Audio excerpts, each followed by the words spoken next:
Bom dia a todos e todas. Eu sou José Alberto Cuminato, sou professor do Instituto de Ciências Matemáticas de São Carlos, da Universidade de São Paulo, em São Carlos. Eu queria primeiro agradecer a presença de todos e de todas, também do INPA por promover esse encontro. Eu e mais meus colegas de São Carlos iniciamos esse centro, chamado Centro de Ciências Matemáticas Aplicadas à Indústria, em torno de 2011, e desde então a gente vem batalhando para... Eu vou dizer uma frase aqui que talvez seja a maior heresia que esse auditório já ouviu, que é transformar a matemática em negócio. Negócio não como um negócio que alguns ficam ricos e outros ficam pobres, mas no sentido de negócio em que toda a cadeia se beneficia. Beneficia a universidade porque a gente oxigena ela com novos problemas, novas motivações. Beneficia os estudantes porque eles ganham empregabilidade. Beneficia os cursos da universidade porque nós podemos trazer recursos externos que não sejam recursos do orçamento. Não é? E beneficia a própria ciência porque, de novo, nós criamos oportunidades principalmente de interação. Essa nova onda que a gente vive no momento de inteligência artificial, ciência de dados, nada mais é do que... Inteligência artificial existe há muitos anos, como muitos de vocês sabem. Porque agora todo mundo está usando inteligência artificial? É uma conjunção de fatores em que, claro, basicamente é a tecnologia de computadores que permite que muitas das coisas que a inteligência artificial pretende fazer sejam factíveis. Né? Mas, muito mais do que isso, surge de uma interação entre a matemática, que dá o background, a base, as estatísticas, a estatística, né? E a computação. Bom, além de... Vocês veem lá uma outra sigla que é chamado, que está ali, CEPID, que eu não escrevi o que é. CEPID é uma modalidade de financiamento da FAPESP, que é a Agência de Fomento do Estado de São Paulo, em que recursos consideráveis são alocados num edital para financiar grupos de pesquisa de longa duração e com recursos consideráveis. Até hoje foram feitas 2 chamadas, com duração de 11 anos. A primeira terminou em 2011 ou 2012. Foi feita uma nova chamada em 2011, com vigência a partir de 2013. Nesta primeira chamada de lá de 2011, que terminou em 2011, não houve nenhuma aplicação de grupos de matemática no estado de São Paulo. Basicamente foi ciência de saúde, etc. Na chamada de 2013, nós aplicamos, fomos contemplados e temos esse projeto vigente nesse momento, que vai terminar em 2024. A ideia dos CEPIDs é a formação de um grupo de pesquisa, ou a formação de grupos de pesquisa, em torno de um tema. Nosso tema é matemática aplicada à indústria. É um tema bastante eclético, do ponto de vista mesmo da FAPESP, que está acostumada em financiar projetos, onde você tem um claro objetivo científico. Vou buscar uma cura para uma doença, certo? Ou doenças do sangue, por exemplo, é um deles. Enquanto que nossa proposta nós queremos criar um ambiente que propicie a interação ciências matemáticas e indústria. Vocês vejam que é um objetivo meio fluido. Quando nós propusemos esse projeto, nós não sabíamos muito bem o que era isso, e a gente vem aprendendo ao longo do tempo, e eu espero mostrar para vocês com algum sucesso e convencê-los de que existe um nicho muito importante para a gente explorar, nós matemáticos. Eu sempre gosto de falar, eu não gosto de falar matemática, porque tudo isso aqui depende muito da interação matemática, estatística, ciência da computação e até outras áreas, engenharias e tudo mais. Não é? A gente não consegue fazer sozinho, acho que todo mundo aqui entende, que um teorema em si ele não é aplicável na prática. Precisa, no mínimo, de ter uma implementação computacional para fazer ele virar realidade, muitas vezes. Né? Talvez até exista um ou outro exemplo em que o teorema em si seja feita a transição, né, diretamente para a prática. Bom, pode passar para o próximo. Por favor. Não foi lá? Ou eu que passo? Desculpa. Eu pensei que estava sendo ali. Bom, eu mostro aí alguns centros internacionais do mesmo. Não são todos, talvez alguém na plateia vai falar que na China deve ter muito mais que isso. São alguns centros que têm essa mesma objetivo de transformar a matemática em negócio. Talvez o mais famoso deles seja, está por aqui, na Alemanha. Devia estar por aí, eu não estou conseguindo ver agora. Mas é o ITWM, aqui, ó. Que é em Kaiserslautern, é parte do Fraunhofer, é um dos institutos do Fraunhofer. Eles têm um sucesso enorme em transformar a matemática em negócio. Para vocês terem uma ideia, eles têm a patente do JPEG, que está em todas as câmaras que vocês podem imaginar. Então, cada vez que você tira, ou cada câmara que é impressa no mundo, o ITWM recebe alguma coisa do royalty da patente do JPEG. Certo? Então, ele é um dos grandes institutos que teve, desde os anos, sei lá, ele existe há pelo menos 40 anos. Eu mostro a mesma transparência que o Marcelo mostrou. Aqui, claro, o Marcelo foi muito mais detalhado. Aqui estão as duas principais, ele mostrou muitas outras. E isso aqui é o quê? Uma maneira de fazer essa interação academia e indústria virar negócio, virar valor agregado, virar recurso para a sociedade. Bom, como eu disse, o CMEI existe desde 2011. Nós começamos como um instituto da Universidade de São Paulo, ou do Instituto de Ciências Matemáticas. Então, vejam vocês, no contexto da Universidade de São Paulo, nós somos um grão de areia. Porque nós temos, sei lá, 20, 30 pesquisadores, a Universidade de São Paulo tem 6 mil professores. Né? Nós temos 200 doutorandos, a Universidade de São Paulo tem, sei lá, 30 mil doutorandos, e assim vai. Né? Então, nós somos bem pequenos, comparado com o universo da Universidade de São Paulo. Desculpe. Então, aqui eu quero mostrar para vocês um ciclo que, obviamente, a gente não inventa nada. A gente olha como esses centros trabalham no mundo, né?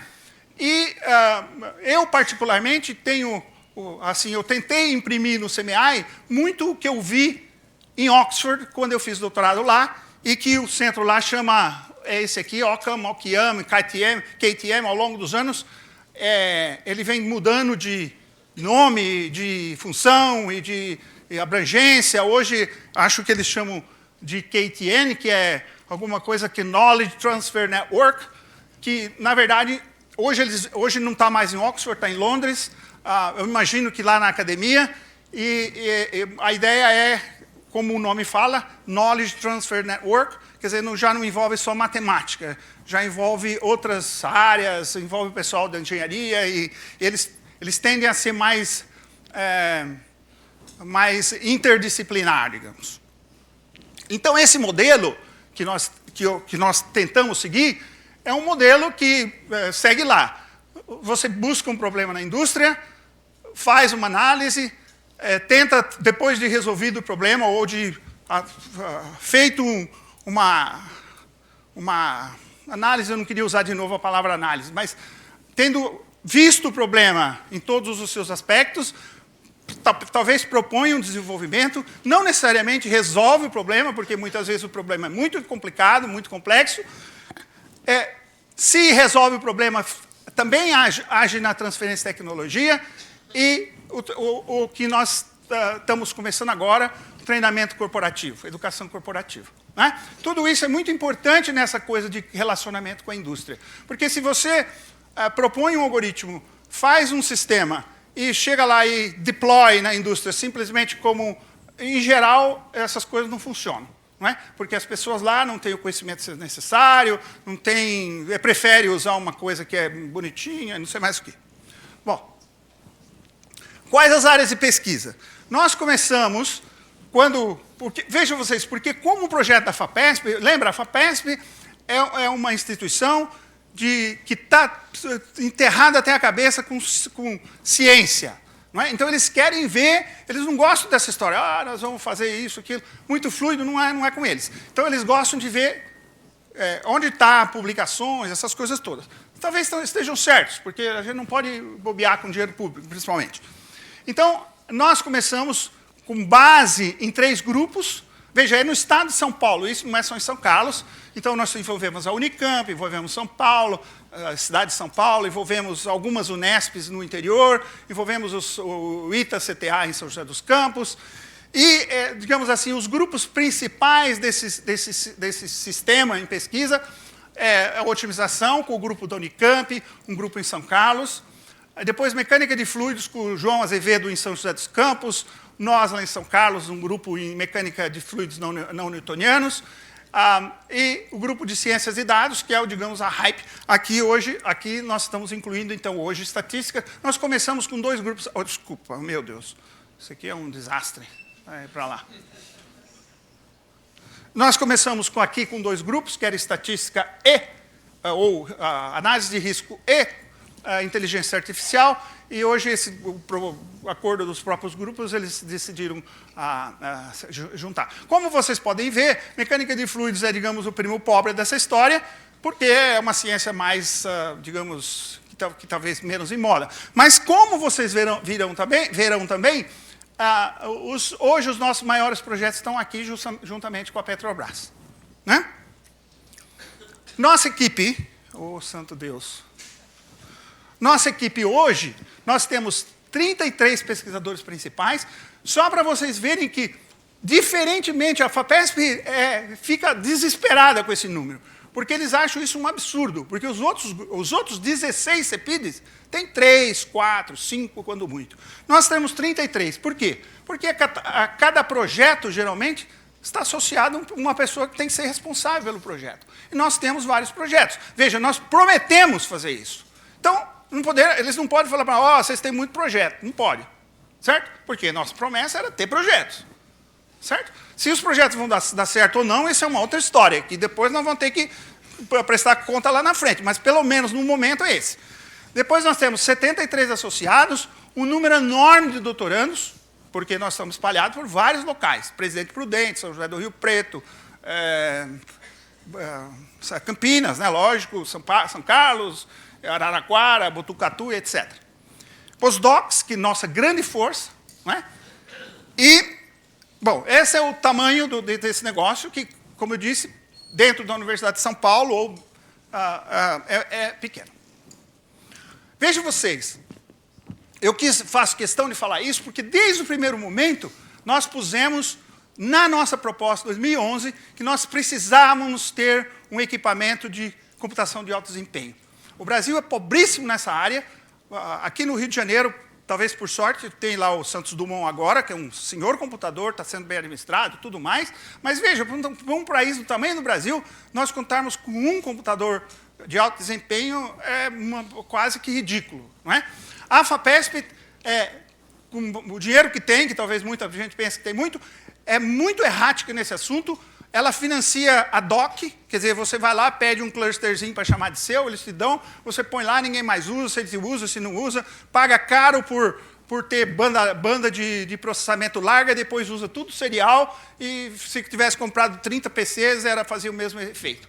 Então, nós sempre achamos que a computação de alto desempenho é parte integrante de qualquer centro de ciências que use indústria. E veja vocês, inteligência artificial hoje, essa hype de dados, não me desmente em nada nisso, porque não tem jeito de você processar zilhões de bases sem, pelo menos, ter um computador que tenha um certo desempenho. Por algum tempo, nós fomos o maior computador universitário do país. Hoje, nós perdemos, bom, se é que o Santos Dumont pode ser considerado universitário, eu não sei, mas comparado com o Santos Dumont, nós somos 1/10. Ele é 10 vezes maior. Né? Mas ele tem utilização extensa e tudo mais. Eu não quero me... Alguém está cronometrando? Você pode me falar que eu não quero passar muito do tempo. Tá bom. As áreas que a gente cobre, né, nós temos vários projetos, eu espero mostrar alguns deles, outros vão ser mostrados pelos meus colegas de São Carlos, que vão apresentar hoje e alguns amanhã. Bom, eu listei aqui um ou outro. Na indústria, nós temos vários projetos em computação gráfica, por exemplo, detecção qualidade de madeira. Esse não é um projeto, digamos assim, que é só técnico, ele está implementado na John Faber, que é uma produtora de lápis de São Carlos, para separação de madeira. Agora, porque eles vão produzir o lápis, a madeira não pode ter nó, não pode ter isso, então tem um processo de separação lá, que tira que era feito, obviamente, por humanos, e hoje é automatizado. E outras aplicações. Em todas essas áreas, a gente tem alguns projetos, nem todos deles envolvem dinheiro, não é? Muitos deles são, digamos, estudos que estão sendo levados em conta, tem doutorandos, tem pós-doutorandos, mas não necessariamente envolve recursos a pagamento. Em finanças, como amanhã nós, imagino, teremos várias apresentações. Em saúde, obviamente, não é? Essa é uma área que o Brasil está atrasadíssimo em termos de automatizar os processos de saúde, né? Mesmo o diagnóstico. Mesmo controle, né? A maioria das prefeituras, a prefeitura de São Carlos não tem os postos de saúde interligados, de forma que o sujeito vai num posto de saúde, manda fazer um exame, vai no posto de saúde amanhã, manda fazer os mesmos exames, vai no outro. Quer dizer, um desperdício de dinheiro imenso. Não é? E nós temos um grande projeto de zumbido no ouvido, que já produziu, nós temos hoje já uma licença da Anvisa ou da ANS para fazer testes em humanos. Essa é uma doença que ataca muita gente, principalmente velhos como eu, que não tem cura e não tem tratamento, e muito pior, não tem diagnóstico. Então, esse é um projeto que está trabalhando no diagnóstico, então nós já, vejam vocês, é um passo grande que já demos, no sentido de nós temos autorização da ANS para fazer testes em humanos, quer dizer, o teste que foi proposto, né, em humanos, que já é um grande passo, significando que parece que o tratamento ou o diagnóstico é razoável. Aqui é a joia da coroa da nossa atividade, porque, vejam vocês, o que é o CMI? Como eu disse, é uma tentativa de transformar a matemática em negócio. Não é? A gente tem no mundo os exemplos. Como fazer isso?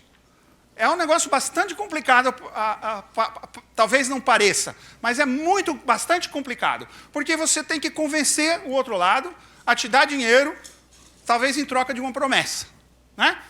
Nas áreas de engenharia, onde você tem um produto, uma patente, as coisas são mais simples. Você mostra, está aqui esse negócio aqui, funciona assim, etc. Aqui não. Aqui nós temos que falar, olha, nós vamos fazer um software que faz isso, que faz aquilo, que faz isso, que entrega, que não entrega, que deixa, que não deixa, mas ele existe meio na nuvem, né? Então é meio difícil isso. Uma maneira que esses grupos do exterior, de novo, fazem é fazer o que a gente chama de study groups com a indústria. Que são os study groups? Nós já fizemos 6 em São Carlos, a gente junta 6, 7 problemas de indústrias, e o pessoal vai lá, faz uma apresentação no primeiro dia, durante a semana, os alunos, o pessoal que está lá, discute, trabalha, etc. E tenta-se apresentar uma solução, ou apresentar uma discussão, ou apresentar durante a semana na sexta-feira. Com o objetivo de convencer o pessoal do outro lado de que a gente pode achar a solução. Pode. Eu não vou dizer que acha, nem sempre acha, algumas vezes acha, mas muitas vezes isso gera um projeto, não é? Que depois vai ser tocado por pessoas do CMI, por pessoas das diferentes universidades, certo? Nós temos vários exemplos, e nos study groups, essas são empresas que já participaram, certo? E nós estamos andando lá. No último workshop, que foi em julho do ano passado, nós tivemos esses problemas da Porto Seguro, da Bionexo, da Engie, que é daqui do Rio de Janeiro, CPEL, do Senai, da Imaflora, que é uma grande ONG em Piracicaba, que controla esse negócio de queimada na Amazônia, multinacional americana que não quis botar o nome, e uma empresa de São Carlos que cresceu muito nos últimos anos, que faz o seguinte, guarda a nota fiscal. Olha que nicho que o cara achou. Ele guarda a nota fiscal para a empresa. Em vez da empresa guardar a nota fiscal para possíveis possíveis fiscalizações, eles te oferecem, olha, você deixa comigo que eu guardo a nota fiscal para você. Se a Receita vier aqui, você fala para ir lá comigo. E cobra por isso, lógico. Mas esses caras têm um conjunto de dados que, dependendo do tamanho que eles ficar, não vai mais precisar fazer pesquisa de inflação. Porque eles têm todas as notas fiscais. Então, eles têm o preço no dia a dia de cada produto. Hoje, eles não têm ainda essa base de dados. Mas no momento que eles tiverem os hortifrutis, o preço do carro, o preço disso, o preço daquilo, não precisa mais fazer pesquisa de domicílio, essas coisas que fazem aí. Ele está me dizendo que tem 1 minuto e eu também longe aqui ainda. Você vai me dar mais 1 minuto. Eu queria falar por causa da educação corporativa, que é uma parte muito importante dessa história. Porque a gente tem que treinar o outro lado. Então, nós criamos um mestrado profissional, que nós chamamos de MECAI, que é Mestrado, Estatística, Ciência da Computação e alguma coisa. Esse nome ficou desse jeito, porque, como vocês dizem, na academia, é assim, todo mundo acha que se não puser o nome, pronto. Nós queríamos chamar Mestrado em Ciências Matemática aplicada à indústria, ou coisa do tipo. Não, mas o pessoal da computação, não pode, porque não tem computação. O pessoal da estatística, não pode, porque... Aí o pessoal da matemática era o único feliz porque tinha ciência e matemática, certo?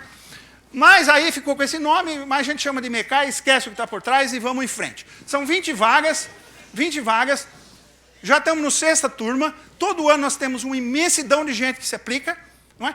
A ideia é fazer um curso voltado para retreinamento.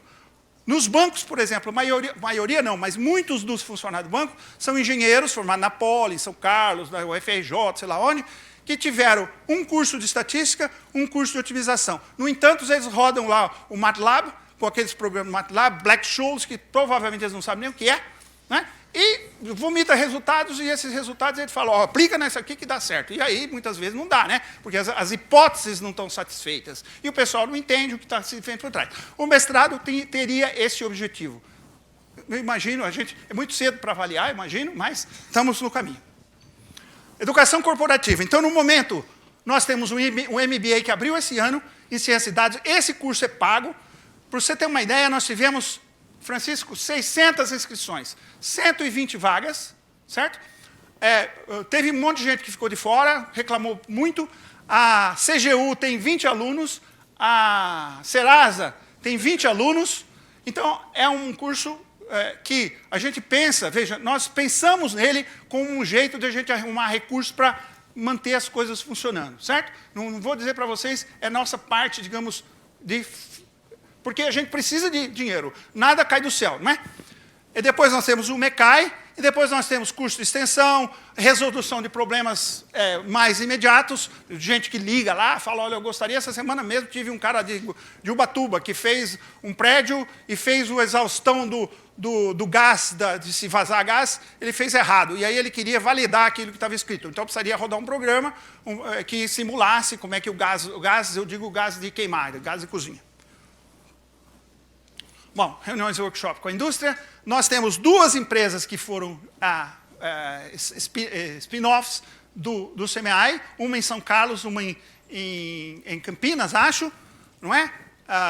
Essa empresa está indo muito bem, essa empresa, mais ou menos.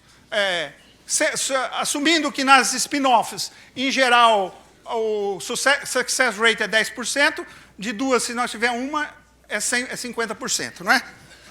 É aquela história, se nós 2 comemos um frango, cada um comeu metade, não é isso? Mesmo que eu comi o frango inteiro. Então, aí estão os nossos números, as 2 spin-offs, um projeto PIP, para o pessoal que não é do estado de São Paulo, provavelmente não sabe o que é PIP, mas PIP é como se fosse uma pré-empresa, é um dinheiro que a FAPESP dá para o cara começar, fundo perdido, até R$200 mil, que é para a empresa começar. Temos 4 pedidos de patentes e algumas coisas. Então, o CEPID representa tudo isso, eu preciso correr porque senão o Marcelo me bate. Desapareceu um slide daqui, mas porque eu pretendia falar que, veja, nossa promessa para a FAPESP é assim, quando nós terminarmos 2024, deixa eu só falar mais uma frase. Lá em 2011, no primeiro grupo, muitos dos CEPIDs que eram supostos terminar como empresa, não o fizeram. E eles pediram para ser renovado e alguns foram. A nossa promessa, e a promessa que a FAPESP que eu vi, é que no final dos 11 anos, a gente não dependa mais de dinheiro público. Eu não sei se isso vai ser verdade, porque se você olha os grandes centros do mundo, também não é assim. Pense vocês que MIT não depende de dinheiro do americano, do governo americano. Depende. E não sei se vai poder ser assim. Mas a nossa ideia é que a gente dependa menos e menos de dinheiro público. Infelizmente, por alguma razão, o slide desapareceu daí. No momento, a gente tem 2 grandes projetos com a Petrobras, que nos traz mais ou menos o mesmo dinheiro que a FAPESP nos deu. Então, nós estamos razoavelmente bem. A FAPESP, no primeiro grupo, nos deu 18 milhões de reais. Na renovação, em 2013, nos deu 25 milhões de reais. Então, no final das contas, nós teremos gasto da FAPESP em torno de 40 milhões de reais. Neste momento, nós temos em carteira mais ou menos 14 milhões de reais que vem da Petrobras e de algumas empresas. Muito obrigado. Eu tenho esse folderzinho que está aí fora. Quem quiser mais informação, eu sei que tem muitas empresas aqui, e o objetivo desse negócio é criar relações. Esse folderzinho está lá fora. Quem quiser mais informações, está no folder. Muito obrigado. E aí está o